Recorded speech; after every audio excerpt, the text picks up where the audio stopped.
perkalian matematika bersama Pak Gun. Oke, anak-anak Pak Gun semuanya. Di video yang sebelumnya kita sudah belajar tentang penjumlahan dan pengurangan bilangan bulan. Sudah bisa dipahami ya? Nah, jika masih kurang dipahami, silakan tonton ulang videonya. Ada di atas linknya ini atau di deskripsi nanti. Silakan diklik linknya untuk tonton kembali video tentang penjumlahan dan pengurangan bilangan bulan. Oke, nah di video ini kita akan belajar tentang perkalian dan pembagian bilangan bulan. Oke, sudah siap untuk belajar? Mari kita belajar matematika bersama Pak Gun.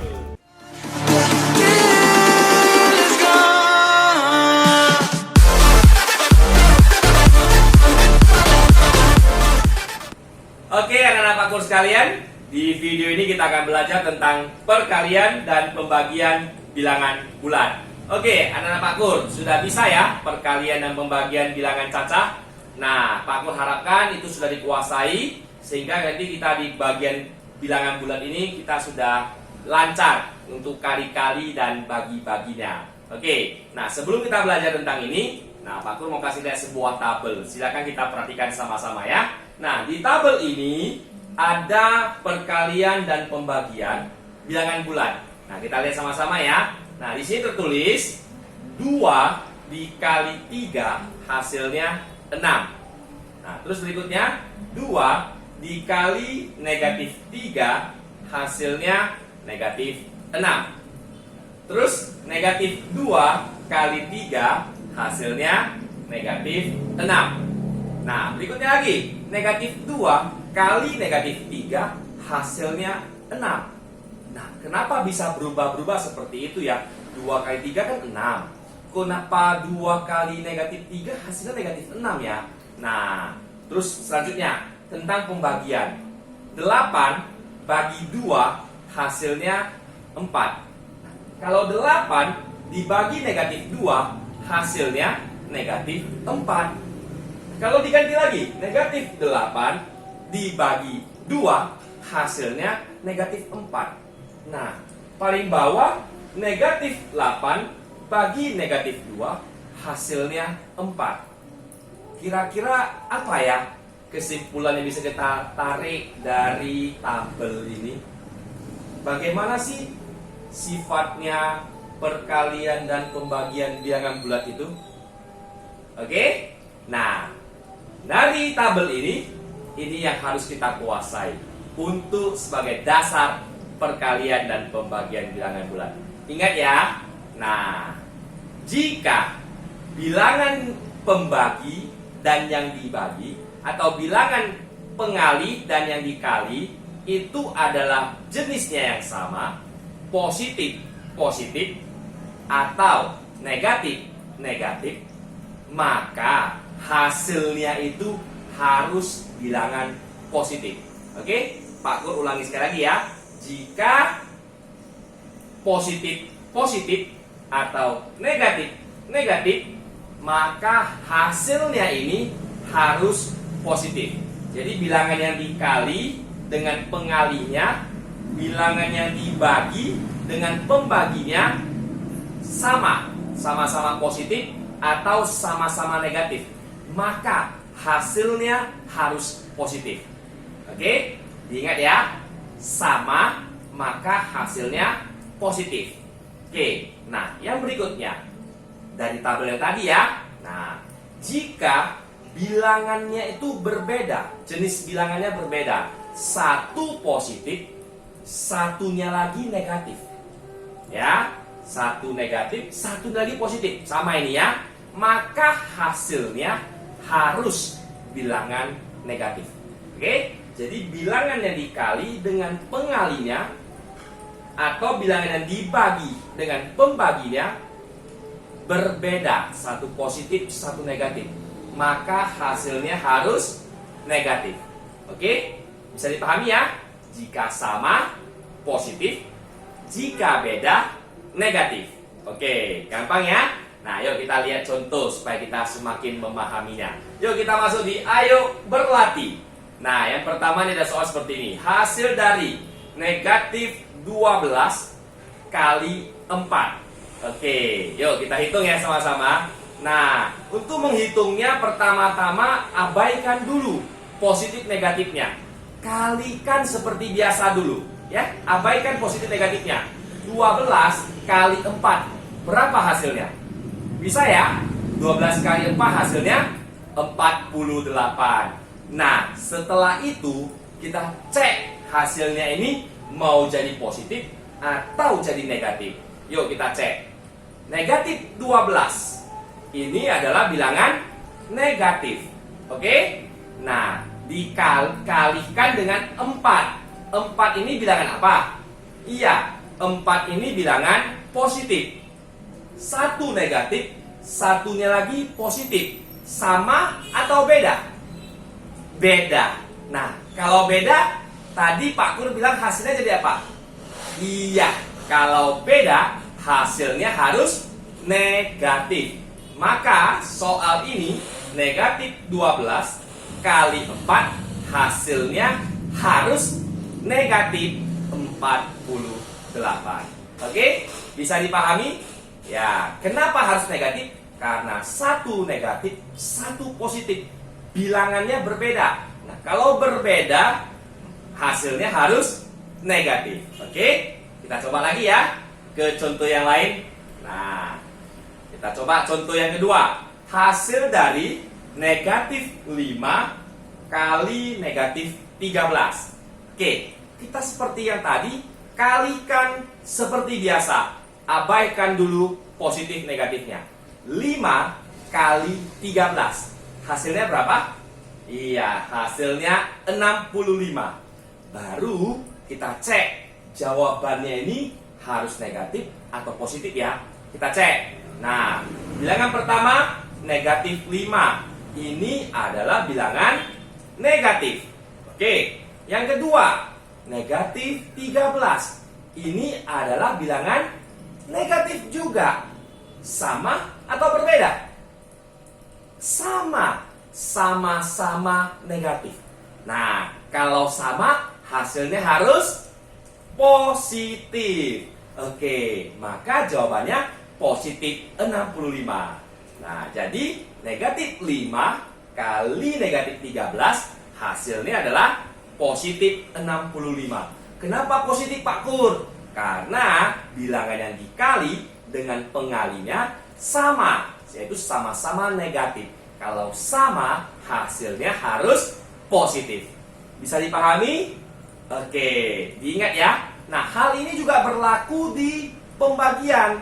Sama, jadi perkalian dan pembagian aturan dasarnya, konsep berhitungnya sama, ya. Nah, kita coba di contoh pembagian sekarang. Hasil dari 72 bagi negatif 4. 72 bagi negatif 4. Oke, kita bagikan seperti biasa. Anggap tidak ada positif negatif. Bagi-bagi seperti biasa.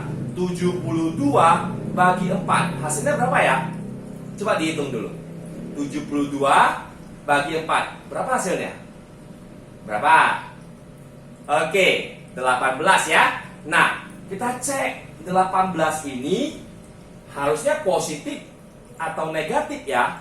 Nah, ceknya bagaimana? Kita ceklah bilangan yang pembaginya dengan bilangan yang dibaginya. Oke? Nah, kita lihat ya. 72. 72 ini bagaimana? Positif. Oke, 72 ini positif. Bagaimana dengan yang di belakangnya? Negatif 4. Ini adalah bilangan negatif. Satu positif, satunya lagi negatif. Sama atau beda?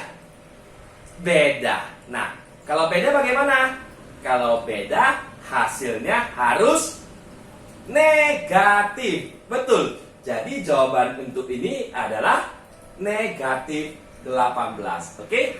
Jadi hasil dari 72 bagi negatif 4 adalah negatif 18. Oke? Bisa dipahami kenapa hasilnya harus negatif? Bisa ya?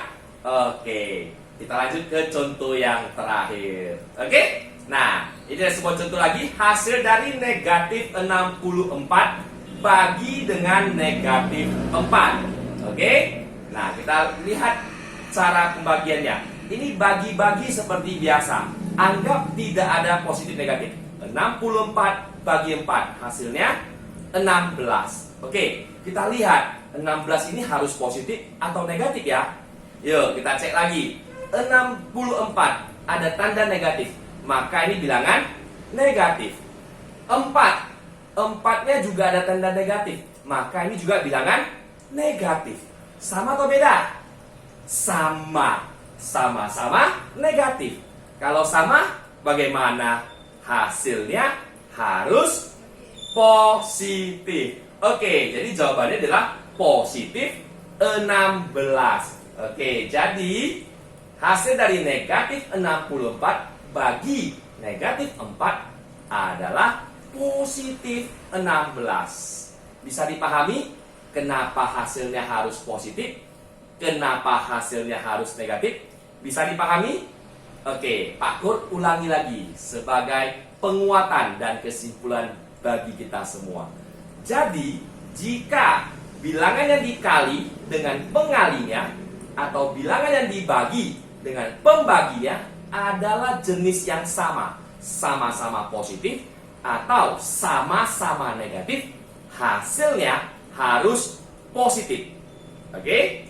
Nah, jika bilangan yang dikali dengan pengalinya atau bilangan yang dibagi dengan pembaginya tidak sama, satu negatif, satu positif, berbeda, maka hasilnya harus negatif. Oke? Paham ya? Kapan dia harus positif hasilnya, kapan dia harus negatif hasilnya. Dan untuk menghitungnya kali baginya seperti biasa saja. Abaikan ada positif negatifnya. Kali-kali seperti biasa, bagi-bagi seperti biasa. Setelah dapat hasilnya, baru ditentukan positif atau negatif. Oke? Paham ya?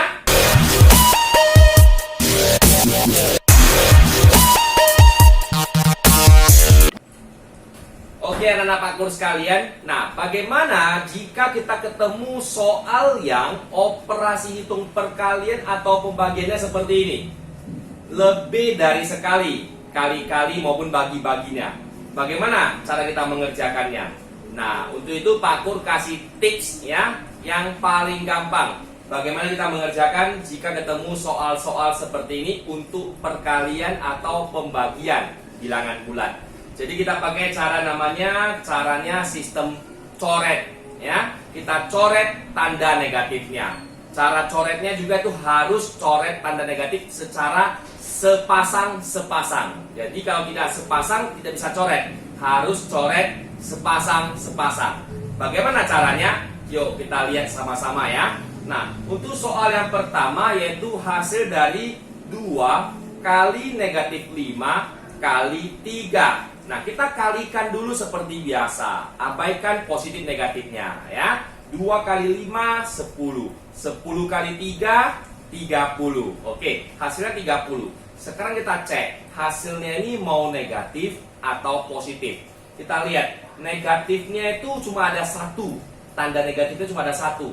Tidak ada sepasang, maka tidak bisa coret. Karena tidak bisa coret, maka jawabannya tetap negatif ya. Jadi jika ketemu perhitungannya seperti ini, tanda negatifnya cuma 1, maka jawabannya tetap negatif. Nah, pasti seperti itu ya. Nah, bagaimana dengan contoh yang nomor 2? Untuk contoh yang nomor 2, hasil dari negatif 2 kali negatif 5 kali 3. Nah, seperti biasa, abaikan dulu positif negatifnya, kali-kalikan dulu. 2 kali 5, 10. 10 kali 3, 30. Nah, sekarang kita cek seperti tadi, mau positif atau negatif hasilnya ini ya. Kita lihat, apakah tanda negatifnya ini ada sepasang? Ada ya. Nah, kalau ada sepasang, ini bisa kita coret. Kita coret seperti ini. Nah, negatifnya sudah kita coret, hilang. Ada tersisa lagi nggak tanda negatifnya di soal ini? Tidak ada lagi ya, negatifnya sudah habis semua dicoret. Maka jawabannya ini positif. Kenapa positif? Karena negatifnya sudah habis dicoret. Oke? Nah, bagaimana dengan soal yang ketiga? Negatif 2 kali negatif 5 kali negatif 3. Seperti biasa, kalikan seperti biasa. 2 kali 5, 10. 10 kali 3, 30. Hasilnya 30. Kita cek mau positif atau negatif. Nah, kita coret sepasang-sepasang untuk tanda negatifnya. Bisa dicoret? Ada sepasang? Ada ya? Kita coret seperti ini. Nah, sudah coret. Ada lagi nggak tanda negatifnya yang tersisa? Ada ya? Masih ada satu tanda negatif di situ, yaitu di negatif 3 itu ya. Dan itu belum tercoret. Bisa nggak dicoret? Tidak bisa, karena tidak ada kawan untuk mencoretnya. Tadi Pak Kur bilang, kalau mau mencoret harus sepasang-sepasang. Nah, sedangkan di sini tidak ada pasangannya, hanya tinggal dia sendiri. Maka tidak bisa coret. Karena tidak bisa coret, maka jawabannya tetap harus negatif. Oke? Bisa dipahami kapan dia harus negatif, kapan dia harus positif? Oke. Nah, bagaimana jika ketemu soal yang seperti nomor 4 ini lagi? Hasil dari negatif 2 kali negatif 5 kali negatif 3 kali lagi 4. Kita kalikan seperti biasa dulu. Abaikan positif negatifnya. 2 kali 5, 10. 10 kali 3, 30. 30 kali 4, 120. Nah, sekarang saatnya kita coret-coret. Ada yang bisa kita coret? Sepasang-sepasang ya, ingat. Nah, kita coret sepasang seperti ini. Ada lagi yang bisa kita coret? Tidak bisa. Tinggal satu tanda negatif di sini. Tidak bisa dicoret lagi. Karena itu jawabannya harus negatif. Karena nggak ada kawan coretnya lagi. Oke? Bisa ya? Nah, coba soal yang nomor terakhir ini. Nomor 5 ini. Anak-anak coba pikirkan. Jawabannya ini positif atau negatif ya? Gimana? Positif atau negatif? Oke, kita coba lihat sama-sama ya. Nah, kita kalikan seperti tadi, hasilnya 120 ya. Oke, nah kita lihat. Bisakah kita coret tanda negatifnya sepasang-sepasang? Bisa ya, ini sepasang, seperti ini coretnya. Begitu dicoret, nanti mati ya, hilang. Nah, apakah masih bisa dicoret tanda negatif yang lainnya? Ada sepasang? Ada ya. Nah, kita coret lagi. Habis. Ada lagi yang bisa kita coret tanda negatifnya? Gak ada. Apakah di soal ini masih ada tersisa tanda negatif? Tidak ada. Nah, karena tidak ada lagi tanda negatif, maka jawabannya itu positif. Oke? Itulah tips jika kita mengerjakan perkalian maupun pembagian ya. Jadi cara ini juga berlaku di pembagian. Maka kalau kita ketemu soal seperti ini, kita harus pakai cara sistem coret. Itu yang lebih gampang untuk mengerjakan soal seperti ini. Kalikan atau bagikan seperti biasa. Setelah itu coret sepasang-sepasang. Harus sepasang-sepasang ya. Coret sepasang-sepasang tanda negatifnya. Jika masih tersisa satu, maka jawabannya negatif. Jika semua habis dicoret, maka jawabannya positif. Bisa ya? Gampang kan? Oke. Nah, anak-anak Pak Kur sekalian, demikianlah video pembelajaran kita hari ini tentang perkalian dan pembagian bilangan bulat. Pak Kur harapkan video ini dapat membantu anak-anak untuk belajar tentang perkalian dan pembagian bilangan bulat ini. Jika ada yang masih kurang dipahami, silakan tonton ulang video ini ya, sampai benar-benar dipahami. Oke, Pak Kur harapkan video ini dapat bermanfaat bagi anak-anak semuanya. Oke, sampai jumpa kita di video pembelajaran yang berikutnya. Dadah!